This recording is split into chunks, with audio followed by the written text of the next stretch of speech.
Hi, my name is Jared, and this is Horror Obsession. Today, I want to talk about No Exit, a 2022 horror thriller directed by Damien Power and based on a book by the same name. No Exit is only kind of a horror, something I consider to be its biggest weakness, but I did see it crop up on several best horror movies of 2022 lists, so I figured it counts enough to review on the channel. No Exit stars Havana Rose Liu as Darby, a snarky, sarcastic girl going through rehab for drugs but not taking it very seriously. She gets a call that her mother has a brain aneurysm and is in critical condition in the hospital, so she tries to call her sister to check her out, but they won't let her call. Turns out she cried wolf one too many times and the staff there doesn't trust her, so she takes matters into her own hands and breaks out, culminating with her stealing a car using a screwdriver. Darby is racing from Sacramento to Salt Lake City, braving a treacherous mountain pass in a storm when a police officer stops her to inform her the road ahead is closed.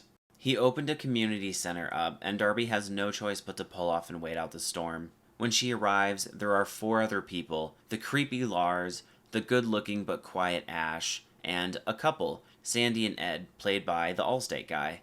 Trapped together, they start to pass the time, but as they wait out the storm, one of them has a horrible secret lurking just outside the building. And after Darby discovers the dark truth of the situation, she must find a way to escape or confront the situation before it's too late. No Exit is a pretty good movie.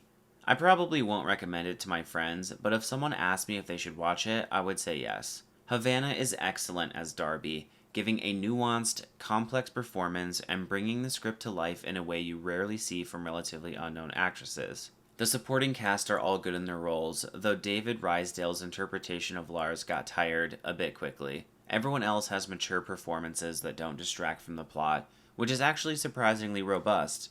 There are some twists and turns as one would expect from a horror thriller, but nothing revolutionary or completely unexpected. As I said earlier, I wish Damien would have leaned into the horror elements of the script a bit more. The situation is great for building and sustaining tension, but he gives away the game too early, and once the mystery is revealed, the script suffers a bit from an inability to realistically keep the situation going. There are several times the characters make eye-roll inducing decisions, and that undermines the rest of what is going on. There are also times where the characters act intelligently, however, including Darby coming up with a great lie on the spot for the cop when he pulls her over. In terms of pacing, there is some quality philosophical conflict in terms of what the characters should do. They banter about what actions are the most prudent given the circumstances, and for the most part you can see both sides of the argument. The goals of each character are clear throughout, which allow the scenes to clearly demonstrate who has the upper hand and why. This is critical in a suspenseful movie because without clear goals and objectives, the characters just kind of float between scenes and the audience quickly loses interest.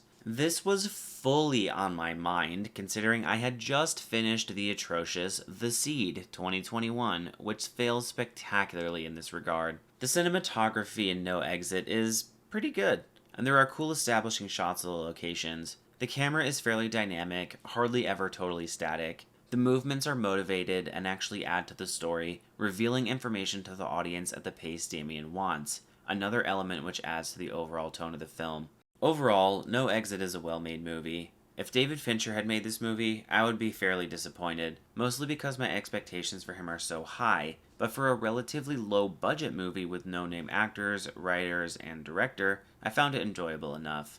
A couple tweaks to the script, such as adding a few more characters and pushing the horror elements, would have raised this movie quite a bit, but as is, No Exit still lands as a solid, watchable movie I don't regret watching. Check it out if you have the time.